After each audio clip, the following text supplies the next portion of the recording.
네, 반갑습니다. 오늘 세 번째 정 박사의 시스템 사고 살롱에 오신 것을 환영합니다. 이 살롱은 제가 20세기, 20세기 초반, 19세기 말과 20세기 초반에 에포크, 그럼 파리라든가 비엔나를 중심으로 진행됐었던 그 엄청난 최고조의 부흥기를 벨 에포크라고 하는데 그때 핵심이 이제 살롱 문화에서 시작했단 말이죠. 그래서 아무튼 그걸 그냥 염두에 두고 만든 겁니다. 우리나라로 치면 이제 사랑방 문화가 될 수 있는데 이제 뉘앙스가 좀 안 맞아서 그냥 살롱 했어요. 그래서 오늘은 벤심으로 인과순환 지도 그리기에 대한 준비를 좀 했고요. 제가 먼저 좀 소개해 드리고 기타 등등에 대한 이야기를 수다 떠듯이 좀 이야기를 좀 나눠볼 생각입니다. 인과순환 지도는 제가 강의할 때마다 소프트웨어를 사용하지 말아라 라고 되게 강조합니다. 자칫 소프트웨어 사용하는 방법에 매몰되어서 자유롭게 상상력이라든가 사고가 펼쳐지는 것을 막게 되거든요. 네. 비슷한 예로 메모를 할 때도 스마트폰이라든가 컴퓨터를 사용하지 마시고 메모를 할 때도 조그만 수첩 같은데 종이에다가 연필로, 펜으로 메모하는 것을 제가 무지무지 강조합니다. 제가 이것저것 해보니까 그것만큼 중요한 게 없더라고요. 그 이유는 펜으로 쓰던지 그리던지 하면서 사고가 막힘이 없어야 되는데 자꾸 소프트웨어 또는 기계를 사용하게 되면 예컨대 스마트폰이라든가 또 컴퓨터를 사용하게 되면 또 자판기를 사용하게 되면 거기에 생각이 끊겨요. 네, 행가를 띄우고 어쩌고저쩌고 하느라고. 그래서 될 수 있으면 소프트웨어를 잘 사용하는 저의 입장에서 한번 사용해 보니 그거보다는 이제 오프라인으로 좀 매뉴얼로 하시는 게 좋다고 강조합니다. 그럼에도 불구하고 어느 수준 넘어가면 뭔가 다른 사람과 소통하기 위해서라도 또는 디지털라이징 하기 위해서라도 수업 프로그램이 필요하죠. 이제 그런 맥락에서 오늘 벤심을 소개해 드릴 거고요. 제 홈페이지에 들어가시면 여기 되어 있습니다. 그래서 설치 안내 여기서부터 한번 시작해 보죠. 시스템 리더십 교육센터 홈페이지, 이 홈페이지죠. 여기에서 벤심 PLE로 설치를 검색해 보시는 거죠. 이렇게 검색하시면 되죠. 음, 그러면 뭐라 나오면 벤심 PLE 설치했고요. 속도를 할 거고 제가 잠깐 멈추고 실습할 수 있도록 안내해 드릴게요. 그래서 1단계, 2단계, 3단계 나름 친절하게 해놨어요. 그리고 에러 대체, 메시지 대체하는 것도 해놨습니다. 그래서 에러 메시지를 안 보셨으면 좋겠어요. 답이 없거든요. 자, 먼저 1단계에서 여기 클릭을 하면 페이지로 벤심이 인기 있는 이유는 이 프로그램 때문에 그래요. 벤심에는 여러 가지 버전이 있는데 굉장히 비싸게 돈을 주고 사야 할 프로그램 버전도 있지만 PLE는 Person Learning Edition이라고 되어 있죠. 어, 이 안에도 돈 주고 사야 될 옵션이 있으나 우리가 잘 선택하면 평생 무료로 쓸 수 있는 버전을 다운받을 수 있습니다. 그걸 알려드릴 거예요. 그래서 여기 가면 다운로드가 되어 있죠. 맨 위에 있는 엔티 스팸 방지를 클릭해 주셔야 돼요. 그래서 쭉 그대로 두셔도 될 겁니다. 대부분. 여기 보면 네, 어디 갔지? 예, 가로가 안 보이네. 네, 벤신 PL이 모델 리더는 그냥 놔두시고요. 네, 윈도우 보통 64비트를 사용하시죠. 네. 그리고 맥킨토시, 맥 쓰신 분은 여기 클릭하시면 되겠고요. 자, 여기서 벤신 이름 그냥 아무나 홍길동 쓰셔도 됩니다. 상관없습니다. 그냥 개인정보라고 생각 안 하시고요. 그냥 편하게 쓰셔도 됩니다. 저는 뭐 벤자민 이렇게 한번 해볼까요?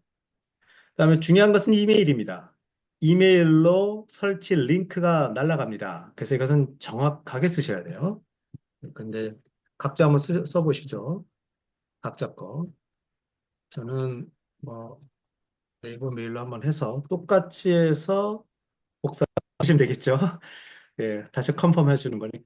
그리고 끝이에요. 그래서 다운로드 소프트웨어를 하면 다운로드가 되는 게 아니라 다운로드 될 준비를 한다는 뜻입니다.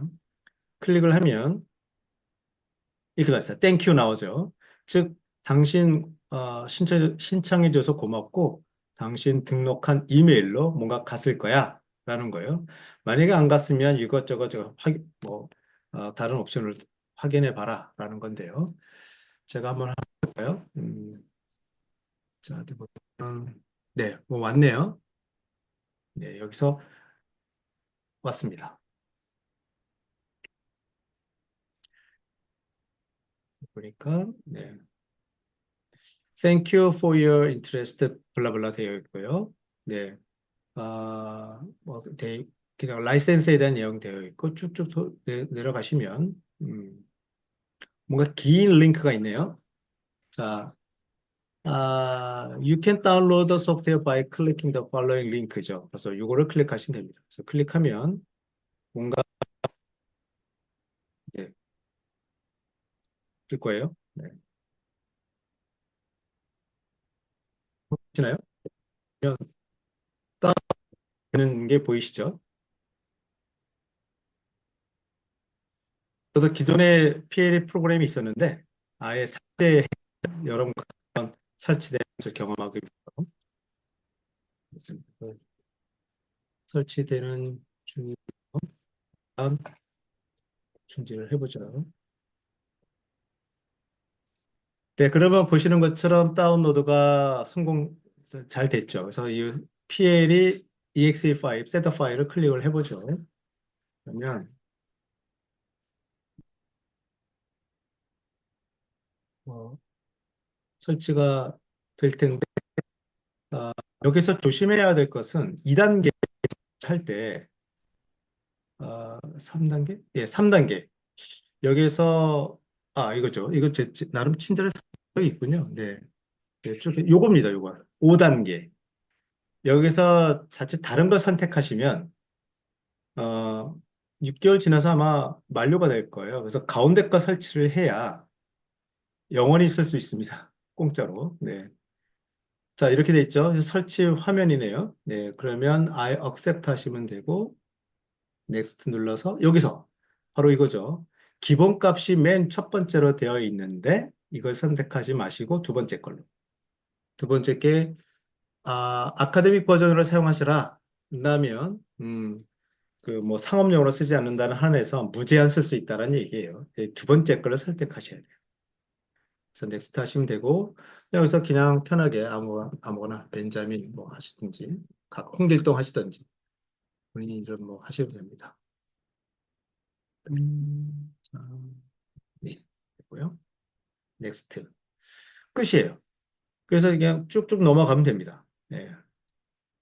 폴더 있다. 오케이. 해라. 오케이. 쭉 설치되고 있죠? 네. 그러면 설치되면 아마 첫 화면으로 딱 나올 거예요. 설치 프로그램의 첫 번째 화면이 딱 나오게 될 겁니다.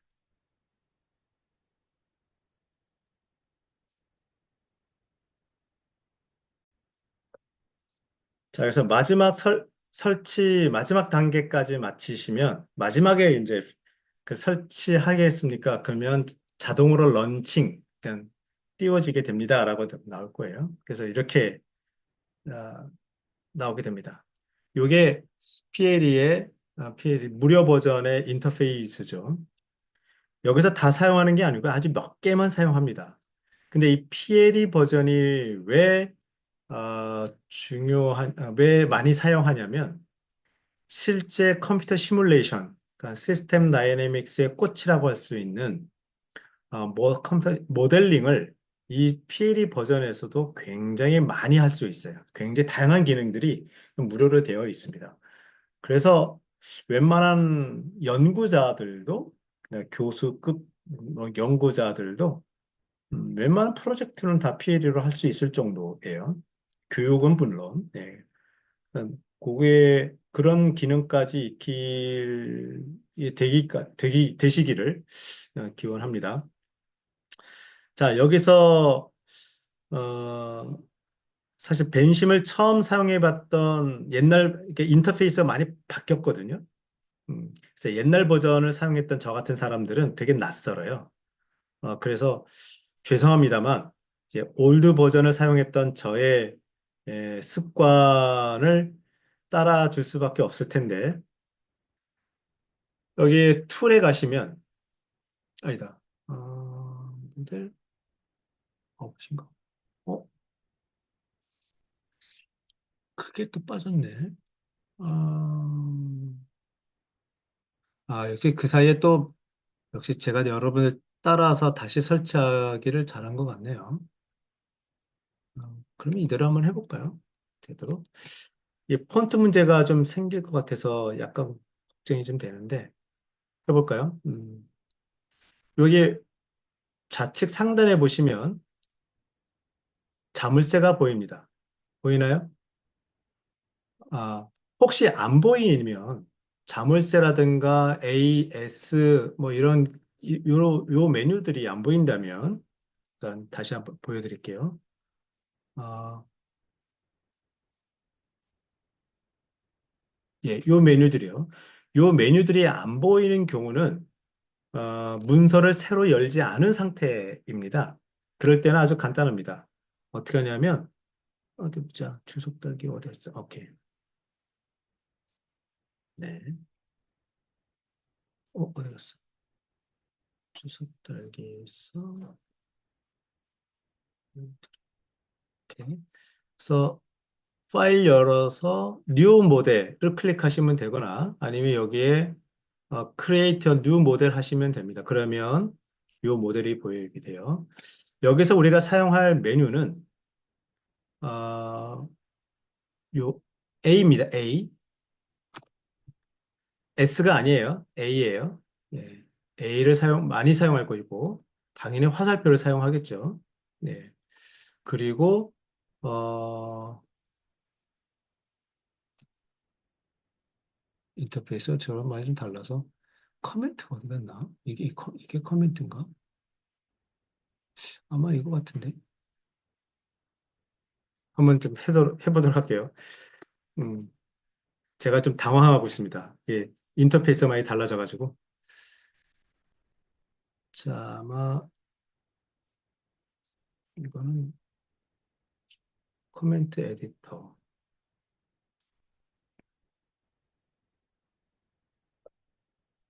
코멘트 에디터.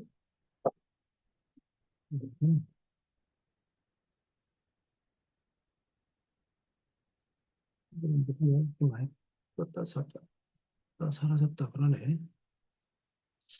자, 한번 하나 둘씩 해보죠. 제가 껐다 다시 켜봐야 되겠어요. 음, 뭐.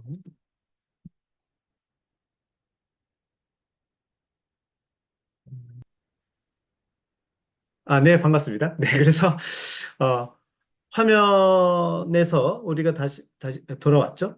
자, 여기 보면 A를 주로 사용할 건데, 변수명을 입력할 때 A를 사용할 겁니다.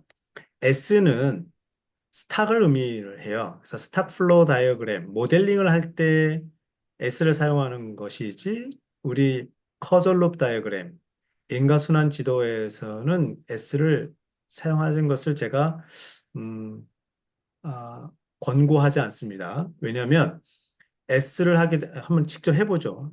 A를 눌러서 클릭을 하면 이렇게 되죠. 그러면 자동차 그리고 그다음에 S를 누르면 자동차 1 하면 이렇게 S를 누르면 네모 박스가 만들어집니다. 이게 스탁이라는 의미예요. 욕조란 뜻이잖아요. 그래서 이 시스템 사고나 시스템 다이내믹스에서는 변수명에 변수명을 둘러싸이는 네모 박스, 그러니까 네모 박스가 보이는 순간 이 연구자가 스탁을 생각해서 그린 건가? 이렇게 생각하게 됩니다. 그래서 쓸데없는 오해를 불러일으킬 수가 있어요. 그래서 네모박스는 될 수 있으면 사용하지 않으시고 사용한다면 뜻은 사용한다면 내가 다른 사람한테 이것은 스탁이야 라고 의도적으로 표현을 할 때나 박스를 쓰시는 거예요. 자, 그러면 한 것 좀 방금 자동차라고 좀 했죠. 또 한번 해볼까요? 다시 한번 클릭을 하면 마우스의 모양새가 바뀌었죠. A로. 그렇죠? 즉 A, 억슬러리 보조 변수를 쓸 수 있다는 얘기예요. 억슬러리. 그래서 뭐 클릭해서 매연이라고 써볼까요? 매연. 화면이 너무 좀 작아 보일 거예요. 그러면 컨트롤 키 누르고 마우스 볼을 올리면 이렇게 되죠.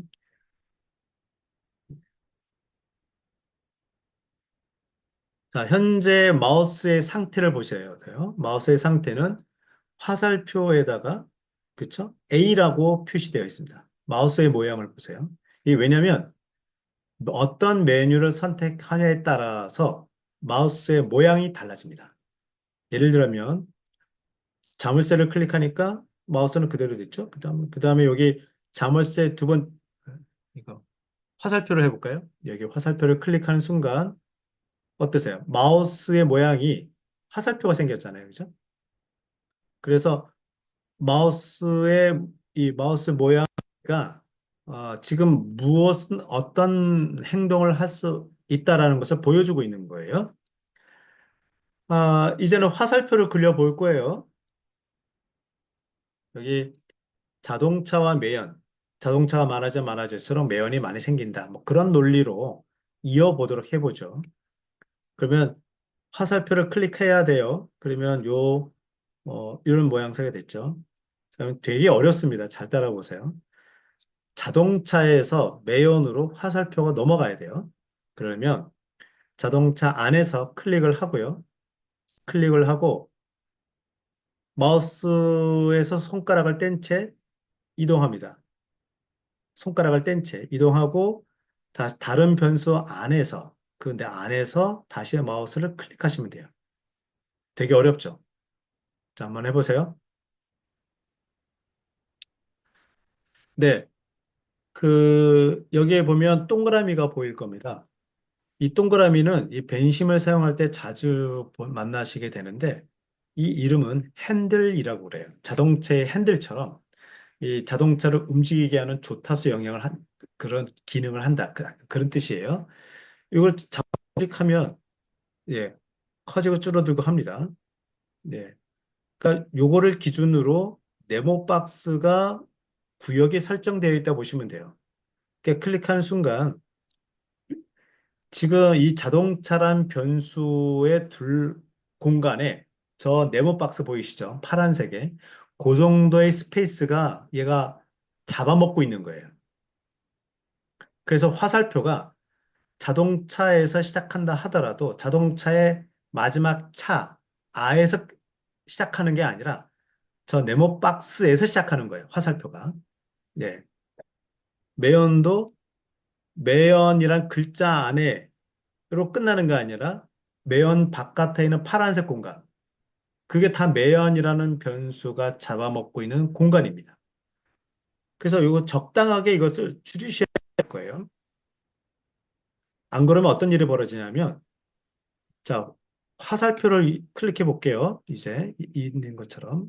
화살표 클릭해서 아까 제가 뭐라고 말씀드렸냐면, 자동차란 변수 안에서 시작해서 그죠? 클릭하고 마우스에 손 떼고요. 제 얼굴 보이시나요? 예, 마우스에 손 떼고, 그다음 마우스를 이동하는 거죠. 손가락 클릭 빼고 이동시켜서 매연 안에서 다시 클릭하시면 됩니다. 그런데 화살표의 머리가 매연에서 좀 멀리 떨어져 있잖아요. 그 이유가 매연이 잡아먹고 있는 공간 때문에 그렇습니다. 그래서 핸들을 이용해서 적당하게 줄여주시면 돼요. 이렇게. 네, 이렇게 하시면 됩니다. 그리고 적당하게 이렇게 하시면 되죠. 네. 또 화살표에도 핸들이 나오네요. 핸들이 자주 나온다고 말씀드렸어요. 자, 저 얘기는 저 핸들로 주인님이 조종할 수 있다는 뜻이에요. 여러분들의 주인님. 그렇죠. 여러분들의 주인님이잖아요. 그래서 핸들을 잡고 오르락내리락 이렇게 할 수 있는 거예요. 예. 드디어 이제 파워포인트에서 이런 둥그런 휘어지는 화살표를 그리려면 얼마나 힘듭니까? 근데 이건 아주 간단하죠. 예. 게다가 핸들의 위치가 뒤로 갔다가 앞으로 갔다가. 자, 이 핸들이 위치가 왜 중요하냐면 플러스가 보이는 위치예요, 저게. 그래서 플러스 마이너스의 위치가 이게 가운데를 보이게 할 거냐, 아니면 머리 가까이 가게 할 것이냐. 또는 우리가 화살표 위에 그릴 수 있는 게 뭐가 있나요? 또 딜레이 표시도 있어요. 그래서 그 딜레이 표시가 들어가는 위치가 바로 그 핸들의 위치입니다.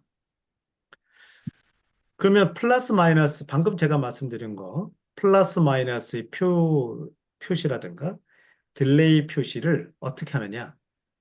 저 마우스 위에다가, 핸들 위에다가, 또는 마우스 머리 위에다가, 저 핸들 위에다, 또는, 그 화살표 머리 위에 마우스를 놓고, 마우스 우클릭, 오른쪽 우클릭을 하면 추가적인 옵션이 뜹니다.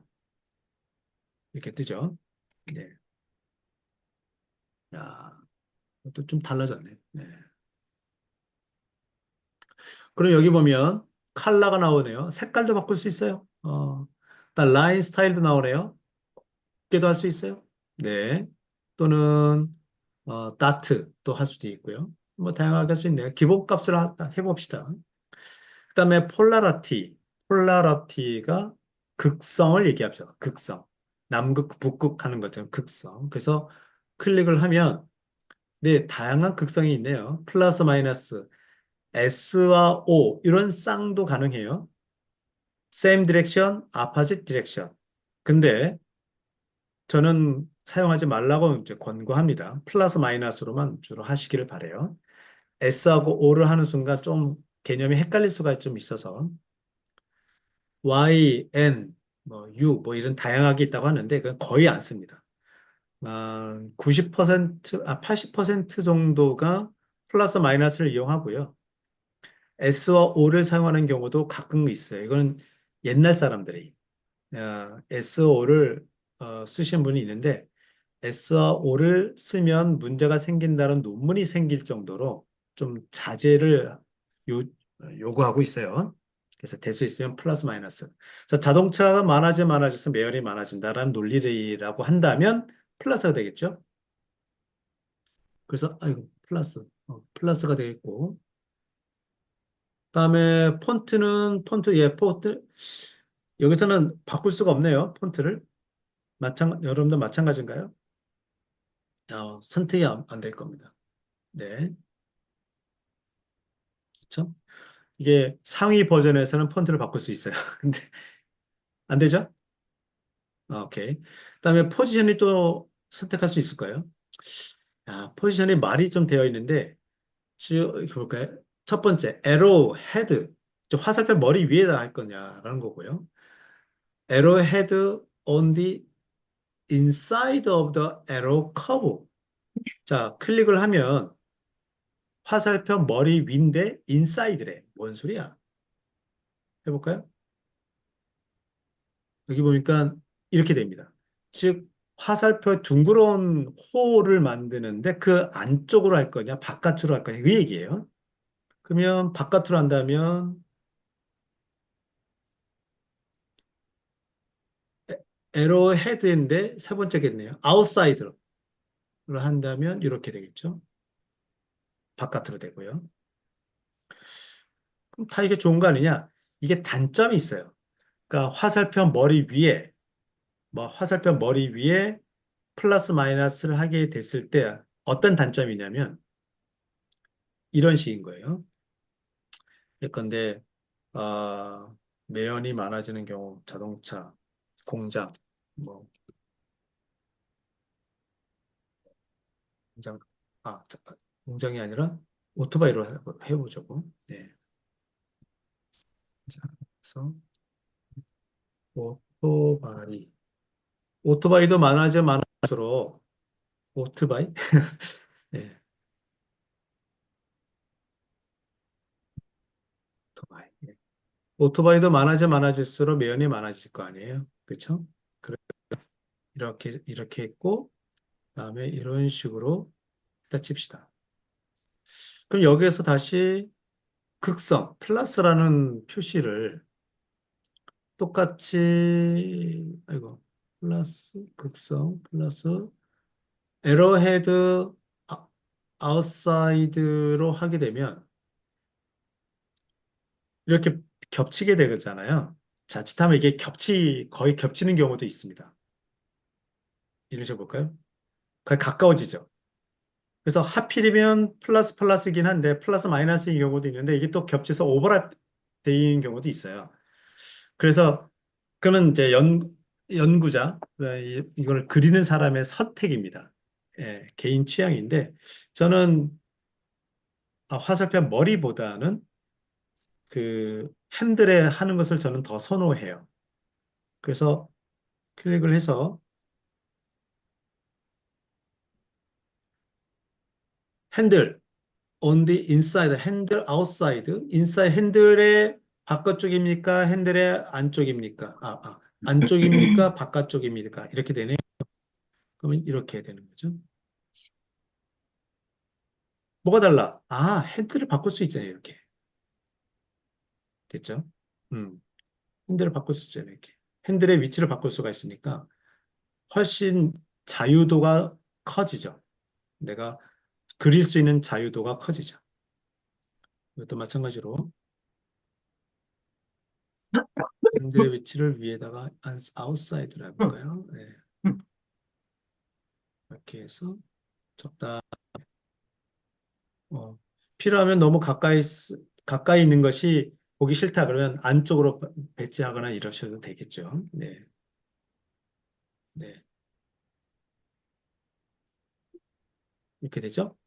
자, 그래서 적당하게 이 어, 핸들을 이용해서 이 공간 조정을 좀 해주시면 도움이 될 거예요. 그래서 적당히 이렇게 하면 되죠. 자, 이왕 이렇게 된 김에 피드백도 표시해 볼까요? 매연이 많아질수록, 어떤 일이 벌어지냐면, 뭐, 환경에 대한 우려, 걱정이 더 많아져서 그래서 자동차의 운행을 줄이게 한다든지 오토바이 운행을 줄이게 하는 정책이 펼쳐질 것이다. 뭐 이런 식의 논리를 한번 말해보자고요. 그러면 환경 오염에 대한 염려가 커지고 그래서 어, 그 자동차 무슨 기관이라 열, 내연 기관이라고 하죠. 내연 기관 운행 감축 정책 이렇게 할까요? 그래서 화살표가 이렇게 쭉쭉쭉 연결될 것이고 내연기관 운행, 운행 감축 또는 뭐 제재 뭐 여러 가지 정책이 나와서 그래서 자동차와 오토바이의 화살표로 가는 그런 논리를 한번 좀 만들어 보자고요. 일단 빠른 속도로 해볼게요. 여기서 클릭해서 매연에서 이렇게 갔죠, 그죠? 음, 뭐 이런 식으로 되고 여기에서 다시 일로 왔고요. 자, 여기서 이제 고급 과정 소개해 드리겠습니다. 내연기관에서 자동차로 화살표가 가야 될 거예요. 이런 식으로. 가서 다시 핸들을 이용해서 이렇게 하는 방법도 있는데 이것이 아니라 컨트롤 Z를 눌러서 취소를 시킬게요. 자, 화면 보세요. 어차피 둥글게 하게 될 테니까 여기서 찍고 손가락 떼고 여기에서 한번 찍고 손가락 떼고 자동차 안에서 손가락 클릭하시면 이렇게 돼요. 대충 이렇게 만든 다음에 세부 조정하시는 거죠. 이렇게. 마찬가지로 클릭, 클릭 안에서 오토바이라는 변수명 안에서 클릭 이렇게. 음. 그러면 이 상태에서 좀 예쁘게 좀 만들어 볼까요? 예쁘게 만드는 방법은 그냥 변수들을 끌고 오면 되긴 하는데 좀 안전하기 위해서는 요거 좌측 상단에 있는 자물쇠 오른쪽에 있는 거. 이게 뭐냐면 이동하는 거예요. 그래서 살짝 마우스를 올려놓으면 Move Tool이라고 되어 있네요. 이동할 때 쓰는 거라서 다른 기능은 좀 별로 없습니다. 예. 그러면 안전하게 이걸로 클릭해서 자, 좀 예쁘게 한번 해보죠. 네. 자, 이렇게 해서 이렇게 뭐 이 정도.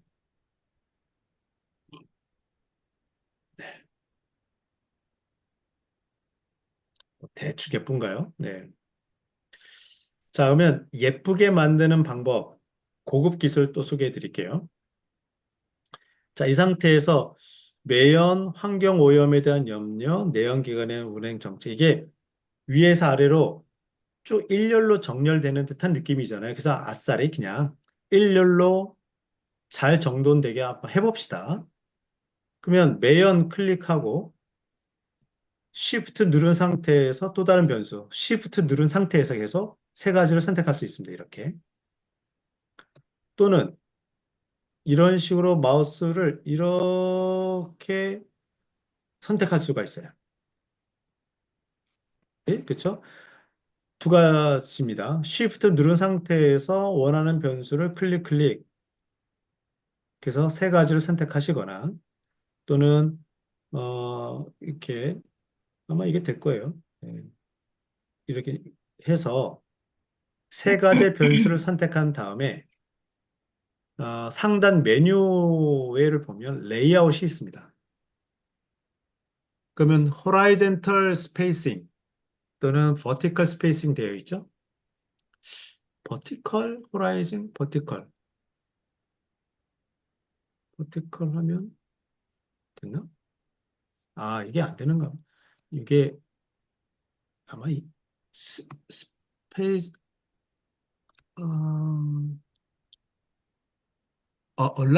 온라인이군요. 온라인을 눌러야 되겠군요. 온라인 눌러서 뭘 눌러야 될까요? 온라인 호라이즌탈 센터 하면 될 것 같은데요. 그렇죠? 그래서 이렇게 해서 뭔지 왠지 이 공간에 가운데 정렬됐습니다. 마찬가지로 딱 보니까 느낌이 자동차 환경 오염에 대한 염려, 오토바이 요 세 가지가 왠지 왠지 새로 좀 가운데로 정렬되게 해주고 싶어요. 그럼 다시 선택해서 레이아웃에서 얼라인 그러면 버티컬 그렇죠? 버티컬 센터 하면 되겠네요. 네, 됐죠. 이런 식으로 좀 됐고요. 화살표는 뭐 화살표는 이런 식으로 네, 조금 가까이 하면 되겠고 네, 이렇게 고 자, 플러스 마이너스 한번 더 마저 마무리해 볼까요? 매연이 많아지면 염려가 많아지겠죠? 그러면 마우스 오른쪽 클릭해서 이렇게 해서 플러스를 하면 되겠고 그다음에 온라인은 그냥 뭐 뭐죠? 핸들의 아웃사이드든 인사이드든 뭐 하면 될 것 같고 그다음에 정책이라고 쓰는 것보다 정책의 강도라고 쓰는 게 더 나을 것 같긴 해요. 여기 A를 눌러서 변수명을 바꿔야 되겠네요. 오케이. 정책 강도. 그렇죠? 이렇게. 그래서 정책 강도 화살표 머리 위에서 마우스 오른쪽 클릭. 그래서 극성은 같은 방향 플러스가 될 것이고. 그죠? 자, 운행 정책의 강도가 커지면 커질수록 그냥 자동차라고 하긴 좀 정확하게 자동차 운행 대수? 뭐 그런 뜻인데, 그냥 연습 삼아 그냥 하는 거니까 넘어가도록 할게요. 그냥 한 김에 이렇게 합시다. 네, 자동차 운행, 음, 운행 거리? 운행 대수? 자동차 운행 거리 대수, 사용량, 자동차 사용량,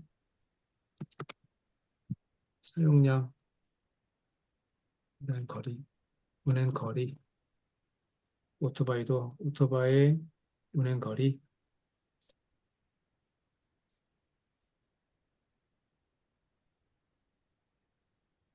그리고 오토바이 거리, 운행 거리가 길어진다, 짧아진다. 그런 느낌으로 좀 해봅시다. 어때요? 이렇게 좀 됐죠? 네. 오토바이 운행 거리.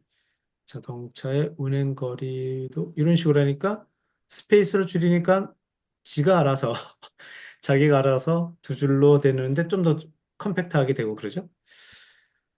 정책 강도가 높아질수록 운행 거리가 줄어들겠죠. 이때 정책은 뭐가 되겠습니까? 운행 거리가 길어지면 세금을 더 내게 한다든지, 운행 거리가 길어지면 기름값을 더 내게 한다든지, 뭐 기타 등등이 되겠죠. 그러니까 마이너스가 되겠고, 그것도 운행 거리가 줄죠. 네, 이렇게 뭐 이런 식으로 되겠네요. 그러면 왼쪽이나 오른쪽이나 피드백은 마이너스가 홀수계라서 밸런스 피드백이 될 거예요. 그러면 밸런스 피드백 표시는 어떻게 해야 되느냐? 여기 보니까 커멘트 툴이라고 되어 있습니다. 이것도 제가 사용했던 메뉴하고 좀 달라져서 한번 저도 좀 낯설어요. 처음 해보는데. 네. 클릭을 해보면, 자, 또 다른 메뉴들이 등장할 거예요. 자, 이렇게 메뉴가 났습니다. 자, 텍스트를 넣을 수 있다는 뜻이에요. 텍스트. 네. 우린 밸런스 피드백이니까 텍스트가 뭐겠습니까? B죠, B. B. 근데 두 개니까 두 개 중에 하나, B1. 이렇게 하면 되겠네요. 예. 그리고, 쉐이프, 여긴가, 루프, 카운트, 클락 와이즈. 이게 클락, WISE, 클락 와이즈, 시계 방향. 밑에 거는 카운터 클락 와이즈, 시계 반대 방향. 시계 방향으로 해놓고, 그쵸? 그다음에 라인 스타일.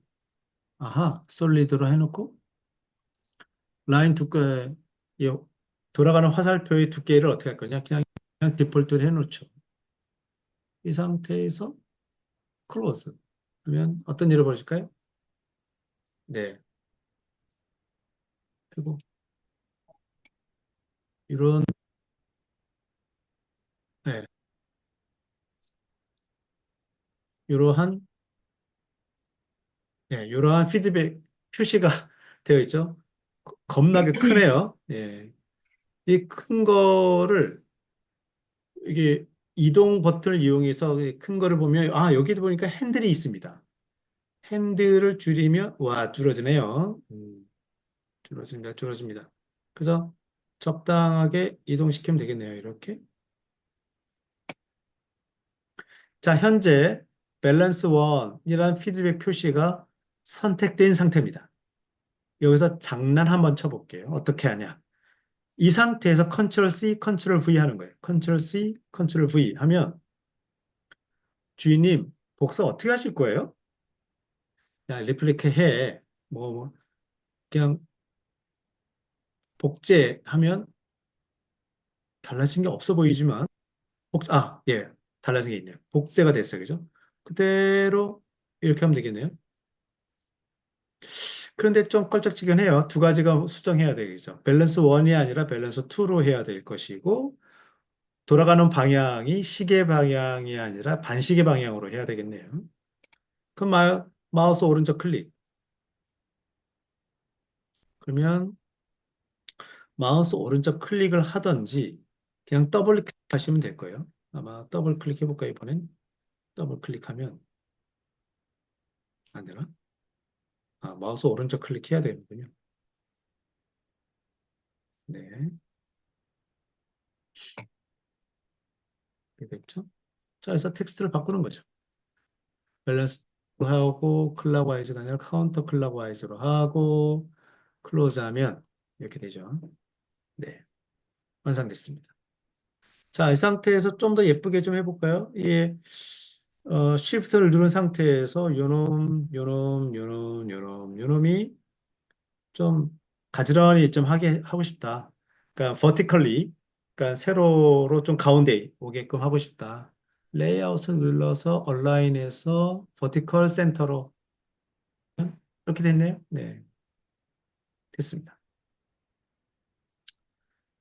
자, 여기서 좀 더 디테일하게 예쁘게 하는 방법은 색깔을 바꾸게 한다든지 또는 굵기를 달리 한다든지 기타 등등이 있는데 사실 그건 중요하지가 않은 것 같아요. 왜냐하면 특히 색깔로 장난치는 거는 조심해야 될 것은 네, 컬러 블라인드가 있다는 것을 염두에 둬야 돼요. 항상. 이게 의외로 굉장히 많은 분들이 컬러 블라인드이십니다. 그래서 그런 분들한테는 색깔을 많이 하는 것이 큰 의미가 없잖아요. 근데 그럼에도 불구하고 뭐 인쇄를 한다든지 뭐 컬러 블라인드를 염두에 두고서라도 그래도 좀 예쁘게 좀 하고 싶다. 그때는 이제 색깔로 좀 구분한다든지 이럴 수가 있겠죠. 네. 여기서 하나 더, 하나 안 한 게 있네요. 표시 중에서 딜레이 표시 입력하는 것을 안 했어요. 그러면, 오토바이 운행 거리, 오토바이보다 자동차의 운행 거리가 줄어드는 것이 좀 더 오래 걸린다. 그러니까 여기에요. 여기에 딜레이가 생긴다. 상대적으로. 오토바이보다는 자동차의 운행 거리를 줄이게 하는 것이 저항이 더 커서 지연이 생긴다. 약간 그런 논리가 반영되어서 여기에 지연이 있다라고 칩시다. 자, 현재 상태는 좌측 상단에 있는 메뉴 중에서 Move to를 클릭한 상태예요. 이 상태이거나 또는 화살표 안에서의 옵션을 바꾸는 거기 때문에 화살표를 클릭하셔도 됩니다. 상관없어요. 이거나 또는 이거나. 여기에서 마우스 오른쪽 클릭해야 된다 그랬죠? 마우스 오른쪽 클릭하니까 그래서 1, 2, 3에 보니까 딜레이 마크가 있습니다. 그걸 클릭하시면 돼요. 근데 문제가 생길 거예요, 분명히. 왜? 딜레이 마크는 어디에 딱 위치하게 되냐면 이 핸들 위에 위치하게 되거든요. 그러면 클로즈 해볼까요? 자, 뭔가 딜레이 마크가 있는 것처럼 보이죠? 자, 이걸 해제한 순간, 이렇게 되죠? 그죠? 에이. 그래서 이때 극성 표시, 플러스 마이너스 표시가 중요해요. 만약에 아까처럼 제가 습관처럼 플러스 마이너스 표시를 핸들 위에 하게 된다면, 핸들 위에 이렇게 하게 된다면 어떤 일이 벌어지냐면 이렇게 돼버려요. 여기에서 극성이 보이시나요? 잘 안 보이죠, 그죠? 예, 여기에서. 그래서 이 그러니까 딜레이 마크를 넣을 때는 어쩔 수 없이 그러니까 이게 극성, 플러스 마이너스를 화살표 머리 위로, 에로 헤드로 가게 해 주셔야 돼요. 그래서 가독성을 높여 주셔야 됩니다. 그래요. 뿅, 어, 뿅, 뿅, 뿅, 좀 되게 안 해. 자, 다시. 마이너스 기호에 대한 위치를 에로헤드의 바깥으로 이렇게 하면 됐죠. 자, 이제 이 정도에서 일단 우리 초급 과정으로 좀 마무리해야 될 것 같은데, 이 마무리는 정말 중요합니다. 그러니까 다 하고 나서 열심히 그렸는데 어딘가에 갖다 붙여야 되잖아요.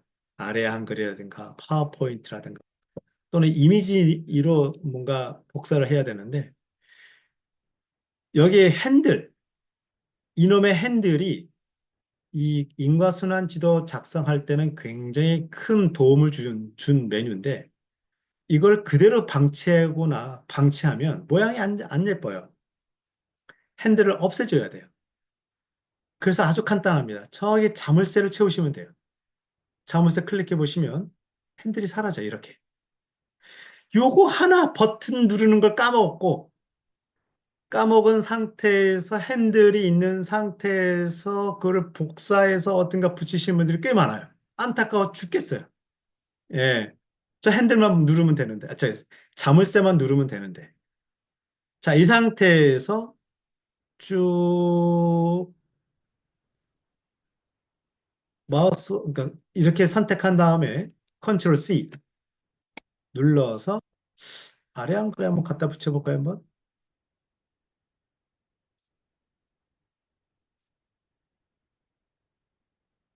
자, 오케이.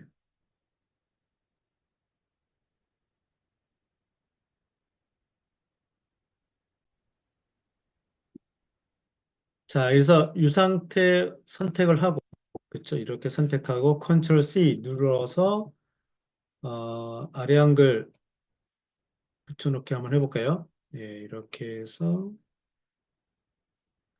컨트롤 V 하면 들어갔나? 오케이, 이렇게 들어갔죠, 그죠? 이거하고 하나 더.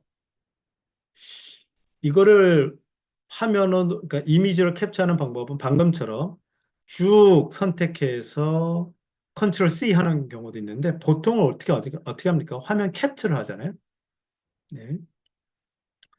네. 저 같은 경우에는 이제 알 캡 자주 있는데 이렇게 캡처했다 칩시다. 뭐 이렇게 해서 캡처했어요. 그래서 캡처한 것을 한글 볼까요? 어, 이- 이- 될까요? 네. 아니, 오케이. 자, 그래서 떠라. 맞나?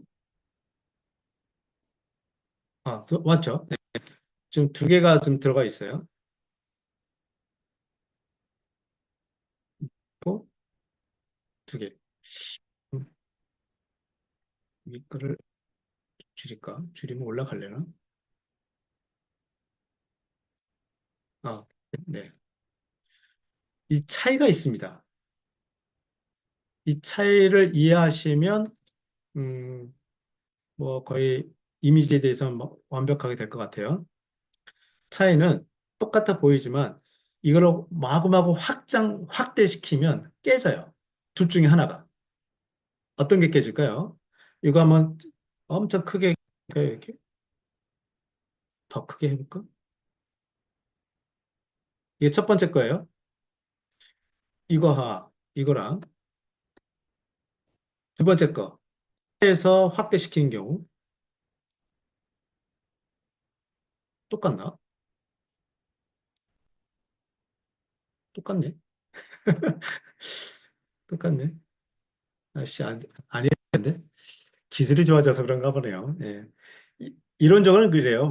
뭐냐면 캡처해서 하게 되면 이게 BMP 파일이라든가 이런 식의 이미지 파일로 들어가는 거라서 확대를 시키면 깨져요. 픽셀이 깨지는데 먼저 먼저 했던 거 이것은 이게 벡터 개념으로 복사되는 거예요. 그래서 아무리 늘려도 약간 내 플래카드 같은 거에 들어간다 하더라도 절 안 깨지고 그대로 매끄럽게 갑니다. 용량이 좀 커진 단점이 좀 있어요. 근데 지금 여러분들이 경험했듯이 작은 이 아래 한글 문서라든가 이 문서 안에 집어넣을 땐 큰 차이가 없네요. 근데 이게 또 인쇄할 때 차이가 생길 수 있어요. 보는 거하고 인쇄가 또 다를 수가 있어요. 일단 그 정도 나중에 그 정도의 이 차이를 경험할 수 있을 정도까지 이걸 좀 사용해 보셨으면 좋겠네요. 아마 그런 경우를 경험하기까지 좀 꽤 걸릴 거예요. 그런 경우의 수가 그렇게 많지 않을 테니까. 하지만 오늘 배우신 거를 토대로 좀 불편하지만 인과순환 지도를 한번 그려보시고 어, 인과순환 지도 그릴 때의 원칙은 요거 양 말 나온 게 요거 좀 해볼까요? 네. 자, 원칙이 좀 있어요. 뿅, 돌아, 그쵸? 그래서 인과순환 작성법 이거예요. 인과순환 지도 진 작성법, 그냥 작성법 클릭해 볼까요?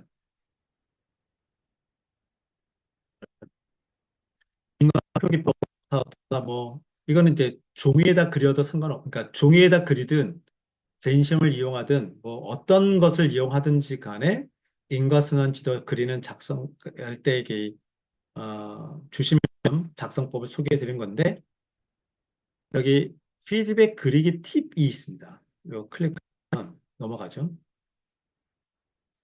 그래서 이거는 제가 얘기한 것이 아니라 존스턴만 교수, 저희 시스테믹스 하는 사람들한테는 이 성경책 같은 1000페이지가 되는 책 여기에 나와 있는 거예요. 네, 여기 153쪽에 나와 있는 내용인데 첫 번째, 직선 말고는 곡선을 이용해 주세요. 느낌을 아시나요? 왜 곡선을 더 선호하냐면 한 바퀴 돌아온다는 피드백이라는 개념을 인지하기에는 직선보다 곡선의 개념이 더 좋아서 그거고요. 두 번째는 눈에 쉽게 들어올 수 있도록 음, 또뭐 원형 그러니까 곡선이나 원형이나 타원이나 다 비슷한 얘기죠. 포인트는 이거예요. 눈에 잘 들어올 가독성이 높아야 된다. 인과순환 지도는 소통을 위한 겁니다.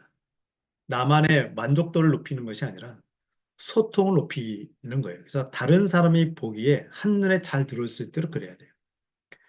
세 번째, 많이들 실수하는데 화살표가 교차되지 않도록 그리려고 애를 쓰셔야 돼요. 할 수 있어요. 네. 이게 하다 보면 이거하고 저거 연결되잖아. 오케이, 연결. 저거하고 저거하고 연결됐잖아. 연결 하다 보면 엄청나게 꼬여요. 화살표가. 수준이 낮은 겁니다. 네.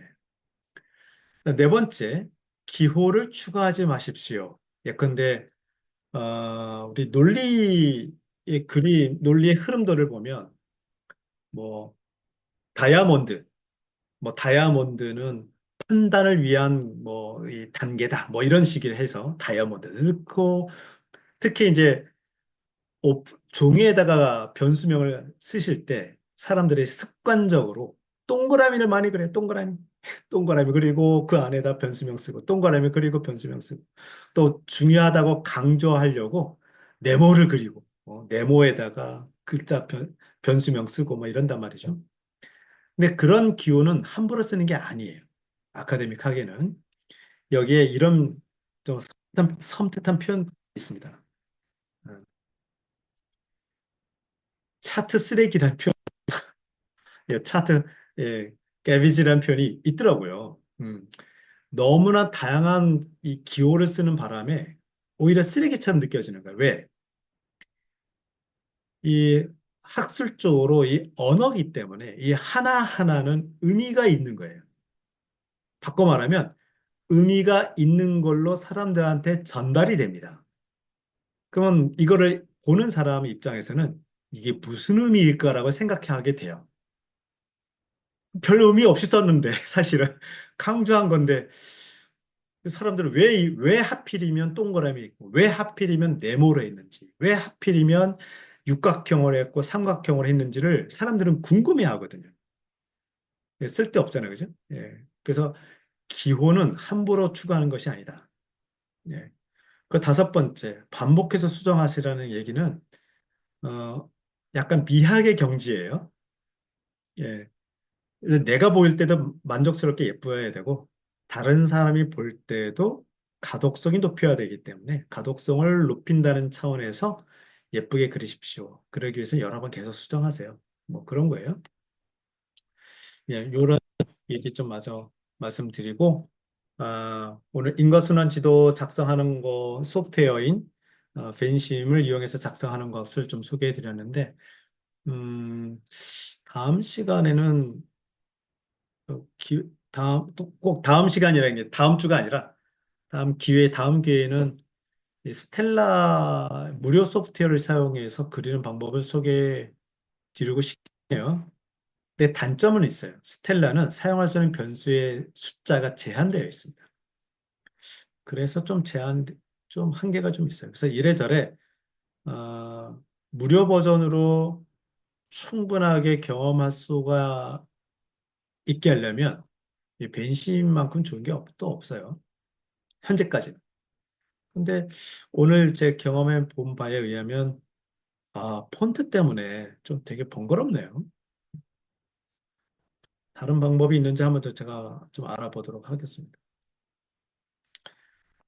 자, 여기까지 하고요. 음, 어떻게 하면 좋을까? 이거까지 하고 마무리하고, 음, 네. 혹시 제가 준비한 것은 이걸로 끝냈고요. 또 뭐 질문이라든가 코멘트라든가 한 게 있으시면 좀 얘기해 보실래요? 네, 교수님 질문 네, 드릴게요. 네. 제가 화면 공유하고 질문 드리겠습니다.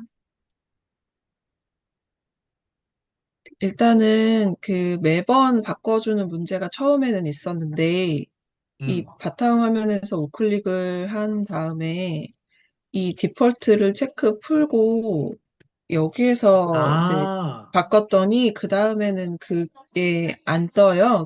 근데 이제 이것도 매번, 그러니까 다시 하면 또 계속 바뀌어 있기는 한데, 그래도, 이런 식으로 했을 때, 어, 음. 네, 이런 식으로 그러니까 뜨긴 하거든요. 네. 바탕화면에서 우클릭? 예, 바탕화면에서 그냥 여기 빈 곳에서 우클릭해서 디폴트 오케이. 체크를 해제했더니 되는데, 문제는 저는 노 유닛이 갑자기 떠버려서 요거는 어떻게 없앨 수 있을까요? 뭐가 떤다고요? 노 유닛이요. 뒤에 다 붙어요. 자동으로. 제가 뭘 클릭했나 봐요. 그러네. 네. 그러네. 아, 이, 이, 지금 요 소프트웨어는 우리 정은아님을 모델링을 하시려나 보다라고 되게 높게 평가하고 있어요, 지금. 그래서 아, 모델링을 하는 데 있어서는 이 유닛이 중요한데, 주인님, 유닛을 지금 안 들어가 있어요라고 경고를 있는 거예요. 요 파일 그대로 저한테 그 카톡이나 좀 보내주실래요? 그러면 제가, 네네네. 어, 저도 처음 보거든요. 이게 이제 요 소프트웨어가 업그레이드 되면서 추가된 거예요. 저는 한 번도 경험해 보지 않았어요. 근데 어딘가 잘못 눌렀기 때문에 됐겠죠. 네. 오케이. 나중에 알려주시면 되고. 또, 뭐, 그리는 것뿐만 아니라 평소에 시스템 서버에 관련된 질문 또는 뭐 강의할 때 떠올렸던 질문.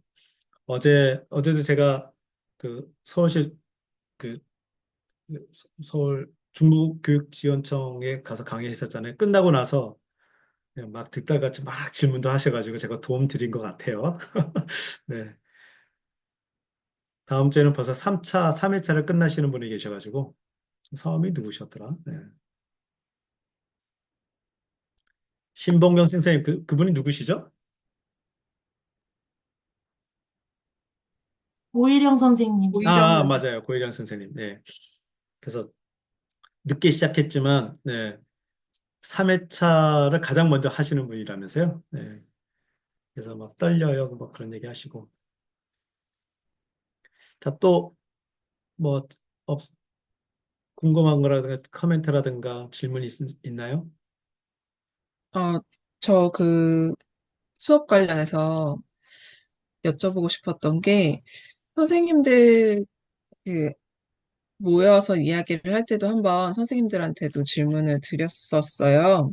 첫 시간을 보내고 나니까 아이들이 이제 그 지도를 그릴 때 그 저희가 다 이렇게 연결 해보잖아요. 그냥 이제 그 음, 인과관계를 펼쳐서 그리는 예, 거? 예. 아직 그 피드백은 나오지 않았고, 음, 그냥 이제 음, 연결해서 이제 체인을 만드는 걸 했었는데, 그때 친구들이 질문을 하는 게, 어, 원인하고 결과 변수를 연결할 때 그게 플러스일 때도 있고 마이너스일 때도 있잖아요. 그러니까 두 가지가 다 되는 음, 경우가 있잖아요. 음. 그럴 때 두 가지가 다 되는데 두 가지를 다 그려도 되느냐라고 물어보더라고요. 그러니까 음, 이제 음, 그 화살표를 두 개를 그리겠다는 음, 얘기겠죠? 음, 음, 근데 제가 그때 답변할 때는 일단은 이제 연구자들의 합의로 플러스로 할지 마이너스로 할지 결정해 봐라라고 하고 음. 넘어갔는데 나중에 생각해 보니까 화살표 그러면은 다르게 그려서 이렇게 마이너스일 때는 어떤 식으로 연결이 되는지 뭐 플러스 때는 어떤 식으로 연결이 되는지 한번 비교해 봐라라고 해도 괜찮았을 것 같다는 생각이 들기도 하더라고요. 음. 그리고 나중에 피드백이 나왔을 때는 일단은 그걸 두 개를 그릴 순 없잖아요. 피드백으로 할 때는. 그러면은 그때는 어떤 식으로 아이들한테 설명을 해줘야 되는지 여쭤보고 그게 싶습니다. 사실은 현실이에요. 그 원인과 결과가 같은 방향만 있는 게 아니라 똑같은 원인과 결과인데도 같은 방향과 반대 방향이 나올 수가 있단 말이죠. 그걸 어제 했어요. 어제 그, 중부교육청 강의할 때, 어제는 저는 두 번째 시간이었음에도 불구하고 첫 번째 시간에서 학생들이 너무너무 재밌게 인과관계, 상관관계 구분을 하고 인과관계로 플러스 마이너스를 얘기를 하고 하는 것을 이제 1차 시는 끝냈고 2차 시에서는 이제 우리가 소위 피드백으로 넘어가야 되잖아요. 근데 어제는 뭐 제가 뭐 그 화성시에서 요구하는 어떤 커리큘럼의 진도에 압박을 받는 것이 아니기 때문에 어, 일부러 제가 어제 시작할 때는 뭘로 했었냐면 그러니까 상관관계와 인과관계를 구분하려고 애를 쓰는 것도 대단한 거다. 다시 한번 강조했고. 그래서 인과관계를 플러스와 마이너스 같은 방향과 반대 방향 변화의 관점에서 인과관계를 보려고 하는 것도 대단하다. 그런데 사실은 오늘은 그게 지난 시간까지 한 얘기인데 오늘은 지난 시간에 한 이야기를 또 뒤집을 거다. 그런 얘기를 시작했어요. 뒤집을 거라고. 음. 원인과 결과가 같은 방향. 예컨대 그때 신봉경 선생님 어제 사례로 든 게 뭐였죠? 제가 칠판에 쓴 게? 까먹었네. 원인과 결과. 뭐였나요? 기억나시나요? 뭐, 그러니까 예를 들면, 그쵸. 코로나19하고 마스크. 코로나19 환자 수가 많아질수록 마스크 착용하는 사람의 숫자가 많아지겠어요? 줄어들겠어요? 여러분 생각 어떻게 해요? 플러스 마이너스? 많아질수록 플러스. 플러스. 보통 그렇게 생각할 수 있어요. 그죠? 예. 코로나19 환자 수가 많아질수록 마스크 착용자 수가 많아진다. 같은 방향. 자, 다 동의하시죠? 오케이. 그런데 말입니다. 이게 마이너스 되는 경우가 있을 있을까? 생각해 보는 거죠. 그러면, 자, 벙쪄요, 학생들이. 뭔 소리야? 당연한 건데. 왜 마이너스지? 플러스가 당연한 거 아니야? 왜 이런 거죠, 말하자면. 이거를 인공지능한테 물어봐. 제가 이렇게 있어요. 코로나19 환자 수가 많아질수록 마스크 착용자 숫자가 줄어든다는 논리를 만들어 볼래? 라고 인공지능한테 물어보라고 했어요. 물어보니까 대답을 해.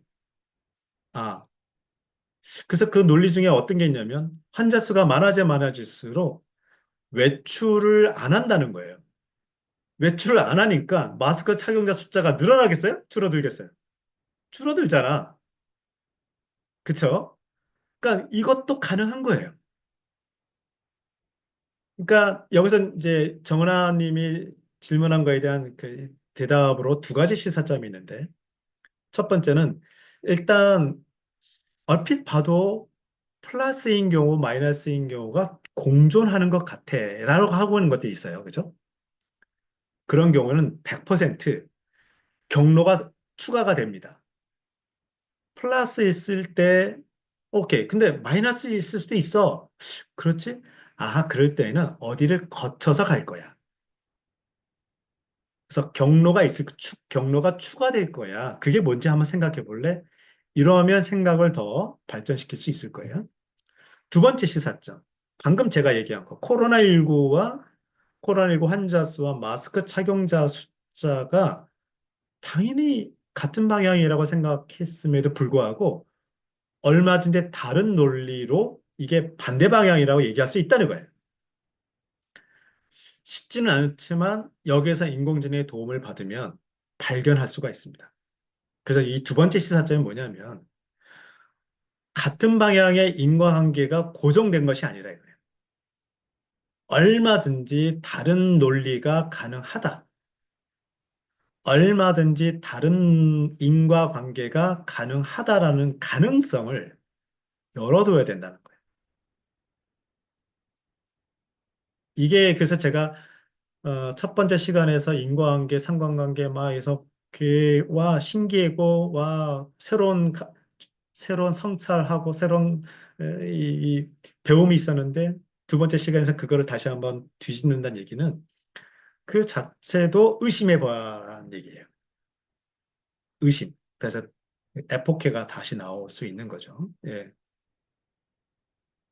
그래서 내 생각마저도 내가 당연하게 생각하는 논리마저도 한 발짝 물러나서 의심하게 하는 것. 이것이 철학자의 궁극적인 태도예요. 내 생각마저도 의심하게 하는 것.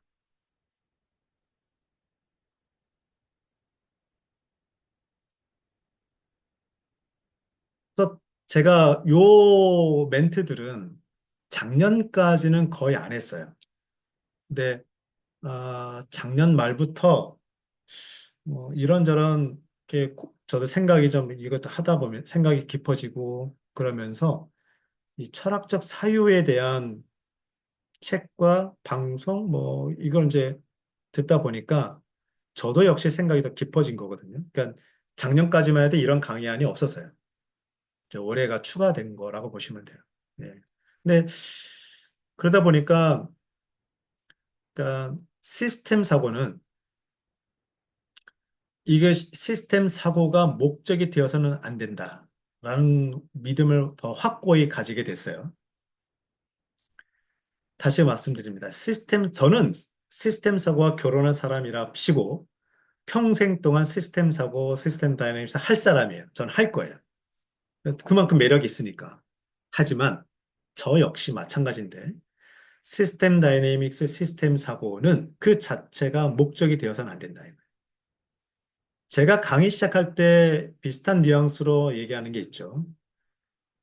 손가락을 들어서 달을 쳐다볼 때 달을 쳐다봐야지 달을 가리키는 손가락을 봐서는 안 된다라는 분류의 선문답이 있는데 시스템 사고를 강의하는 사람 입장에서 시스템 사고는 손가락이에요. 즉 손가락을 통해서 보고자 하는 것. 시스템 사고를 통해서 보고자 하는 것이 뭐냐라고 했을 때 저는 늘 변화라는 키워드를 얘기했어요. 그건 여전히 유효해요. 즉, 변화의 관점에서 시스템 사고를 바라봐야 된다는 거죠. 그 맥락에서는 시스템 사고는 변화를 읽어내는 수단으로 저는 얘기를 했던 거예요. 그런데 이제 최근 들어서 인공지능과 시스템 사고 이렇게 연결하면서 이렇게 하다 보니까 아, 인공지능을 도움을 받아서 우리가 사고가 철학적 사유를 더 깊게 할 수가 있는데 인공지능의 결정적인 단점들이 있단 말이죠. 첫 번째, 할루시네이션. 두 번째, 블랙박스. 어떤 맥락에서 이게 나오는지는 몰라. 세 번째가 어, 그 복제 가능성에 문제가 있어요. 같은 질문을 해도 얘가 계속 다른 대답을 해요. 한번 실험해 보세요. 브라우저를 여러 개 띄워놓고 챗GPT를 해놓고 다 처음 질문하는 것처럼 똑같은 질문을 해보세요. 대답이 비슷하지만 똑같지는 않아요. 비슷하지만 똑같지 않은 결과물이 나온다는 것은 과학적인 실험실에서는 말도 안 되는 이야기예요. 같은 질문에 똑같은 대답이 나오지 않는다는 것을 우리는 과학적이라고 얘기할 수 있냐는 거예요. 그렇지 않아요? 그죠? 그러니까 이런 식으로 제가 발견한 인공지능의 단점은 세 가지. 할루시네이션, 그다음에 블랙박스, 세 번째는 복제 가능성이 문제. 그래요. 되게 그럴싸하게 대답을 해주지만 여전히 문제가 있다는 것을 알고 있어야 돼요. 따라서 끊임없이 우리는 인공지능의 대답에 대해서 의심해야 된단 말이죠. 하지만 도움을 받을 수 있어요. 이래저래. 네. 그러면 그런 과정에서 뭐가 남는지 생각해 보니까 내가 생각하는 거에 대해서 의심하게 되는 그 훈련을 하게 되더라고요. 내가 질문하는 거에 대해서 또는 챗GPT가 인공지능이 대답하는 거에 대해서 야, 이게 뭔가 있는데 이거 문제가 있긴 있을 텐데 찾지 못할 것 같은데 뭔가 문제는 있을 것 같아 이런 거죠. 물어보는 거예요. 어떻게? 인공지능이 대답한 내용을 그대로 복사해서 다른 브라우저에 띄워서 물어보는 거예요.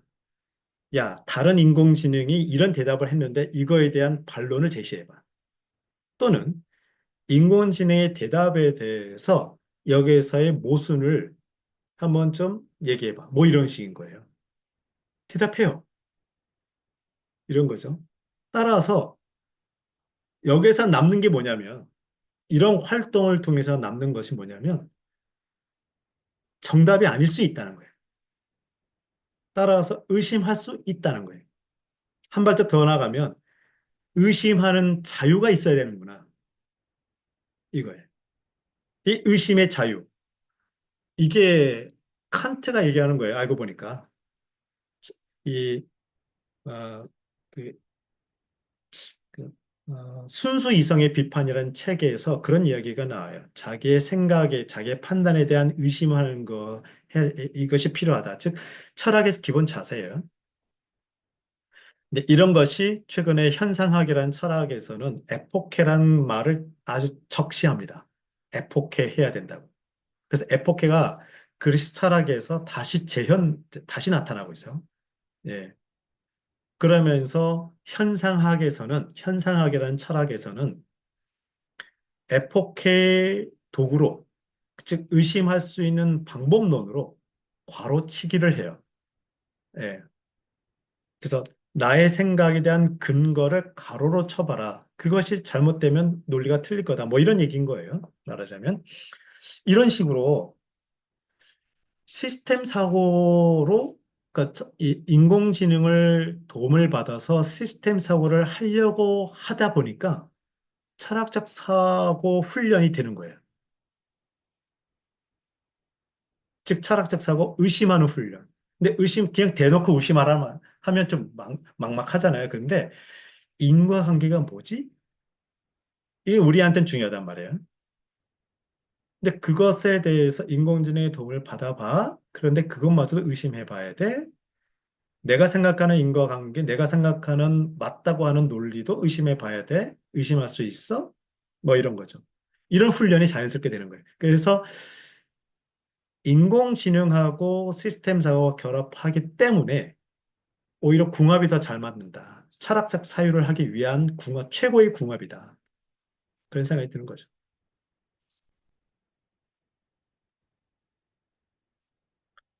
또